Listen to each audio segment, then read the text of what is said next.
അമേരിക്കയുടെ പുരോഗമനത്തിന് വേണ്ടി എന്തും ചെയ്യാൻ മടിയില്ലാത്ത വ്യക്തിയാണ് ട്രംപ്. അതിനുവേണ്ടി ഏതറ്റം വരെയും പോകാൻ തയ്യാറായിട്ടുള്ള ഒരു വ്യക്തിത്വത്തിന് ഉടമ കൂടിയാണ് ട്രംപ്. ആരും കേട്ടിട്ടില്ലാത്ത ഒരു രാജ്യമാണെന്ന് പറഞ്ഞ് അമേരിക്കൻ പ്രസിഡന്റ് ഡൊണാൾഡ് ട്രംപ് തള്ളിക്കളഞ്ഞ ആഫ്രിക്കൻ രാജ്യമാണ് ഇന്ന് ആഗോള ശ്രദ്ധാകേന്ദ്രമായി മാറിയിരിക്കുന്നത്.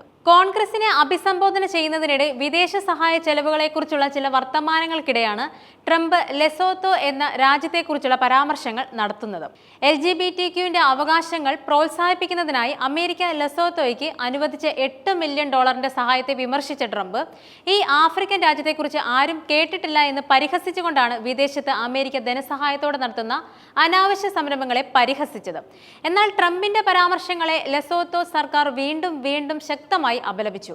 ഒരു രാഷ്ട്രത്തലവൻ എന്ന നിലയിൽ മറ്റൊരു പരമാധികാര രാഷ്ട്രത്തെക്കുറിച്ച് അദ്ദേഹം ഇങ്ങനെ പറയുമെന്ന് തങ്ങൾ ഒരിക്കലും പ്രതീക്ഷിച്ചിരുന്നില്ല എന്ന് പറഞ്ഞുകൊണ്ടാണ് വിദേശകാര്യമന്ത്രി ലെജോൺ എംബോഡ് ജോയിൻ ഈ വിഷയത്തിൽ തന്റെ അതൃപ്തി അറിയിച്ചത്. മാത്രമല്ല, ലെസോത്തോയുടെ പ്രമുഖ LGBTQ അവകാശ സംഘടനയായ പീപ്പിൾസ് മാട്രിക്സ് അമേരിക്ക അവകാശപ്പെടുന്ന തരത്തിൽ യാതൊരു ധനസഹായവും സ്വീകരിച്ചിട്ടില്ലെന്നതും വ്യക്തമാക്കി. എന്നിരുന്നാലും ലെസോത്തോയും ലെസോത്തോയുടെ തലസ്ഥാനമായ മസെരുവിൽ ഒരു എംബസിയുമായും അമേരിക്ക ദീർഘകാല നയതന്ത്ര ബന്ധവുമുണ്ടെന്നാനും. ആഫ്രിക്കയിലെ കിങ്ഡം ഓഫ് ലെസോട്ടോ എന്നറിയപ്പെടുന്ന ഒരു കൊച്ചു രാജ്യമാണ് ലെസോത്തോ. 30,000 ചതുരശ്ര കിലോമീറ്റർ വിസ്തൃതിയുള്ള ഈ രാജ്യത്ത് ആകെ താമസിക്കുന്നത് വെറും 20 ലക്ഷം മാത്രം ആൾക്കാരാണ്. ആളുകളുടെ എണ്ണത്തിലും രാജ്യത്തിന്റെ വലിപ്പത്തിലുമെല്ലാം നമ്മുടെ കൊച്ചു കേരളത്തെക്കാൾ ചെറുതാണ് ഈ രാജ്യം. വലിപ്പത്തിന്റെ കാര്യത്തിൽ കേരളത്തെക്കാളും ചെറുതാണെങ്കിലും ഇവിടെ നിന്ന് കുഴിച്ചെടുക്കുന്നത് അളവില്ലാത്ത സമ്പത്തിന്റെ ഒരു വലിയ ശേഖരം തന്നെയാണ്. ആഫ്രിക്കൻ വൻകരയിലെ ലെസോത്തോയെക്കുറിച്ച് ഇനി അധികം ആളുകൾക്ക് അറിയില്ല എങ്കിൽ അവർ തീർച്ചയായും കേട്ടിരിക്കാനിടയുള്ള മറ്റൊരു കാര്യമാണ് അവിടുത്തെ രത്നങ്ങളുടെ ശേഖരണം. കോടാനുകോടി രൂപ വിലയുള്ള രത്നങ്ങളാണ് ഇവിടുത്തെ ഖനികളിൽ നിന്നും സമയാസമയങ്ങളിൽ കുഴിച്ചെടുക്കുന്നത്. കൂടാതെ ഇവിടെ ട്രംപിന്റെ പരാമർശങ്ങൾക്ക് വിരുദ്ധമായി ലെസോത്തോയും അമേരിക്കയും തമ്മിൽ നയതന്ത്രപരവും സാമ്പത്തികവുമായ ബന്ധങ്ങൾ പലതും നിലനിൽക്കുന്നുണ്ട്. കാലങ്ങളോളം ബ്രിട്ടീഷ് കോളനി ആയിരുന്ന ഇവിടം 1966 സ്വതന്ത്രമായത്. അതിന് തൊട്ടു പിന്നാലെ 1966 അമേരിക്ക ലെസോത്തോയുമായി നയതന്ത്ര ബന്ധം സ്ഥാപിച്ചു. അതിനുശേഷം അമേരിക്കൻ സഹായം ആരോഗ്യം, സാമ്പത്തിക വികസനം, അടിസ്ഥാന സൗകര്യ പദ്ധതികൾ എന്നിവയിൽ ഒരുപാട് ശ്രദ്ധ കേന്ദ്രീകരിച്ചു. മാത്രമല്ല, ഖനനത്തിന്റെ പേരിലാണ് 4 വശവും ദക്ഷിണാഫ്രിക്കയാൽ ചുറ്റപ്പെട്ട് കിടക്കുന്ന ഇവിടം പേര് കേട്ടിരിക്കുന്നത് പോലും. ഈ ധാതു സമ്പത്ത് ലക്ഷ്യമിട്ട് തന്നെയായിരുന്നു അമേരിക്കയുടെ സഹായങ്ങളെല്ലാം എന്ന് തന്നെ പറയാം. എത്ര കുഴിച്ചാലും തീരാത്ത, എത്ര കൂട്ടിയാലും വിലമതിക്കുവാൻ സാധിക്കാത്ത രത്നങ്ങളാണ് ഇവിടെ നിന്നും കുഴിച്ചെടുക്കുന്നത്. ലെസോത്തോയിലെ പ്രധാന ആകർഷണങ്ങളിലൊന്നാണ് ലെക്സൻ ഖനി. ഇവിടുത്തെ ഏറ്റവും വലിയ പ്രത്യേകത വലിയ രത്നങ്ങൾ വലിയ തോതിൽ കുഴിച്ചെടുക്കുന്ന ലോകത്തിലെ ഏറ്റവും ഉയരത്തിലുള്ള ഖനി കൂടിയാണിത് എന്നതാണ്. ജം ഡയമണ്ട്സും ലെസോത്തോ സർക്കാരും ചേർന്ന് നടത്തുന്ന ഈ ഖനി 3100 മീറ്റർ ഉയരത്തിലാണ് സ്ഥിതി ചെയ്യുന്നത്.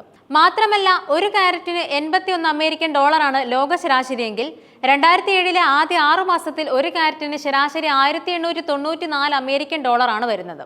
അതുകൂടാതെ ലോകത്തിലെ ഏറ്റവും വലിയ ഉയർന്ന ശരാശരി വിൽപ്പന നടക്കുന്ന വജ്രങ്ങളും ഇവിടത്തേതാണ്. അത്രയധികം പ്രസിദ്ധമാണ് ഇവിടുത്തെ രത്നങ്ങളൊക്കെ. ലെസോത്തോയിലെ ഏറ്റവും സ്വാധീനം ചെലുത്തിയ അമേരിക്കയുടെ സഹായ സംരംഭങ്ങളിൽ ഒന്നാണ് പ്രസിഡന്റിന്റെ emergency plan for aid relief വഴി HIV അല്ലെങ്കിൽ എയ്ഡ്സിനെതിരായ പോരാട്ടത്തിന് നൽകുന്ന സംഭാവന. കൂടാതെ 2006 മുതൽ ലെസോത്തോയുടെ HIV പ്രതിരോധത്തിനായി അമേരിക്ക $986 മില്യൺ സംഭാവനയും ചെയ്തിട്ടുണ്ട്. ലോകത്തിലെ ഏറ്റവും ഉയർന്ന HIV അണുബാധ നിരക്കുള്ള രാജ്യങ്ങളിലൊന്നാണ് ലെസോത്തോ. രാജ്യത്ത് മുതിർന്നവരിൽ 4-ൽ ഒരാൾക്ക് വൈറസ് ബാധയുണ്ട്. 2024 മാത്രം പകർച്ചവ്യാധിയെ നേരിടുന്നതിനായി $43.5 മില്യൺ അമേരിക്ക അനുവദിച്ചത്. ഇത് രാജ്യത്തെ ഏറ്റവും വലിയ അമേരിക്കൻ ധനസഹായത്തോടെയുള്ള ആരോഗ്യ സംരംഭങ്ങളിൽ ഒന്നായി മാറി. ഇതൊക്കെ ട്രംപിന്റെ കുതന്ത്രങ്ങളാണോ എന്ന് സംശയിക്കേണ്ടിയിരിക്കുന്നു. വിദേശ സഹായം നിർത്തലാക്കാനുള്ള ട്രംപിന്റെ പുതിയ തീരുമാനം ഈ പദ്ധതികളെ അപകടത്തിലാക്കിയിട്ടുണ്ട്. ഇത് നിർണായകമായ പ്രതിരോധ പ്രവർത്തനങ്ങൾ നിർത്തിവെക്കുന്നതിലേക്കും കൂടാതെ കുറഞ്ഞത് 1500 ആരോഗ്യ പ്രവർത്തകരുടെ നഷ്ടത്തിലേക്കും കാര്യങ്ങളെ നയിക്കുന്നു. ആരോഗ്യ സംരക്ഷണത്തിനപ്പുറം വ്യാപാര സംരംഭങ്ങളിലൂടെ സാമ്പത്തിക വളർച്ചയിലേക്കും അമേരിക്ക പിന്തുണ വ്യാപിച്ചിരിക്കുന്നു. ഇതൊന്നും കൂടാതെ അമേരിക്കയിലേക്കുള്ള ഡ്യൂട്ടി ഫ്രീ കയറ്റുമതി അനുവദിക്കുന്ന ആഫ്രിക്കൻ ഗ്രോത്ത് ആൻഡ് ഓപ്പർച്യൂണിറ്റി ആക്ടിന്റെ പ്രധാന ഗുണഭോക്താവാണ് Lesotho. African growth and opportunity act പ്രകാരം അമേരിക്കയിലേക്ക് തുണിത്തരങ്ങളുടെയും വസ്ത്രങ്ങളുടെയും കയറ്റുമതിയിൽ 2ാം സ്ഥാനമാണ് ഈ രാജ്യത്തിന്. ലെസോത്തോയുടെ സമ്പദ് വ്യവസ്ഥയുടെ ഒരു പ്രധാന ഭാഗമാണ് വസ്ത്രവ്യാപാരം. ആയിരക്കണക്കിന് തൊഴിലാളികൾക്ക്, പ്രത്യേകിച്ചും സ്ത്രീകൾക്ക് വസ്ത്രവ്യാപാരം, തൊഴിലവസരങ്ങൾ എന്നിവയൊക്കെ നൽകുന്നു. അതുകൊണ്ട് തന്നെ വ്യാപാര നയങ്ങളിലോ സഹായ പരിപാടികളിലോ ഉണ്ടാകുന്ന ഏതെങ്കിലും തടസ്സങ്ങൾ ഈ മേഖലയ്ക്ക് ദീർഘകാല പ്രത്യാഘാതങ്ങളും ഉണ്ടാക്കും. ട്രംപിന്റെ നിരാകരണപരമായ പരാമർശങ്ങളിടയിലും ലെസോത്തോയിൽ അമേരിക്കൻ ബിസിനസ് താൽപ്പര്യങ്ങൾ വളർന്നുകൊണ്ടിരിക്കുന്നു. ശതകോടീശ്വരൻ സംരംഭകനായ ഇലോൺ മസ്ക് തന്റെ സ്റ്റാർലിങ്ക് സാറ്റലൈറ്റ് ഇന്റർനെറ്റ് സേവനത്തിലൂടെ രാജ്യത്ത് കാലുറപ്പിക്കാൻ ശ്രമിച്ചു. ട്രംപിന്റെ നിരാകരണമായ പരാമർശങ്ങൾക്കിടയിലും ലെസോത്തോയിൽ അമേരിക്കൻ ബിസിനസ് താൽപര്യങ്ങൾ വളർന്നുകൊണ്ടിരുന്നു എന്നതാണ് ശ്രദ്ധേയം.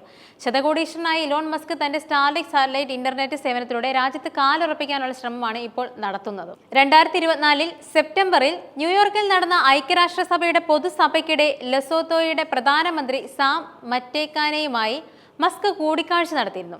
ഇതിൽ ഡിജിറ്റൽ കണക്ടിവിറ്റി മെച്ചപ്പെടുത്തുന്നതിൽ സ്റ്റാർലിങ്കിന്റെ സാധ്യതയുള്ള പങ്കിനെക്കുറിച്ച് കൂടിക്കാഴ്ചയിൽ ചർച്ചയായി. മാത്രമല്ല, ഈ അവസരത്തിൽ 10 വർഷത്തെ ഓപ്പറേറ്റിംഗ് ലൈസൻസിനായി സ്റ്റാർലിങ്ക് അപേക്ഷ സമർപ്പിച്ചതായി ലെസോത്തോ കമ്മ്യൂണിക്കേഷൻസ് അതോറിറ്റി സ്ഥിരീകരിച്ചിട്ടുമുണ്ട്. ആഫ്രിക്കയിലെ മസ്കിന്റെ ബിസിനസ് ഇടപെടലുകൾ ലെസോത്തോയും കടന്ന് നമീബിയയിലെയും മറ്റ് രാജ്യങ്ങളിലെയും അവസരങ്ങൾ പര്യവേഷണം ചെയ്യുന്നുണ്ട്. വിദേശ സഹായ പ്രതിബദ്ധതകളിൽ നിന്നും അമേരിക്കൻ ഭരണകൂടം പിൻവാങ്ങിയെങ്കിലും മേഖലയിലുള്ള മസ്കിന്റെ താൽപര്യം ഇപ്പോഴും നിലനിൽക്കുന്നുണ്ട് എന്നതും യാഥാർത്ഥ്യമാണ്. എന്നാൽ ഇതേ മസ്ക് തന്നെയാണ് പുതുതായി രൂപീകരിച്ച ഗവൺമെന്റ് എഫിഷ്യൻസി ഡിപ്പാർട്ട്മെന്റിന്റെ തലവൻ എന്ന നിലയിൽ USAID നിർത്തലാക്കുന്നതിനായി അണിയറയിൽ കരുക്കൾ നീക്കിയതും. ഈ വെട്ടിക്കുറവുകൾ തന്നെയാണ് ലെസോത്തോയുടെ ആരോഗ്യ സംരക്ഷണ മേഖലയിൽ കാര്യമായ മാറ്റങ്ങൾക്ക് കാരണമായതും.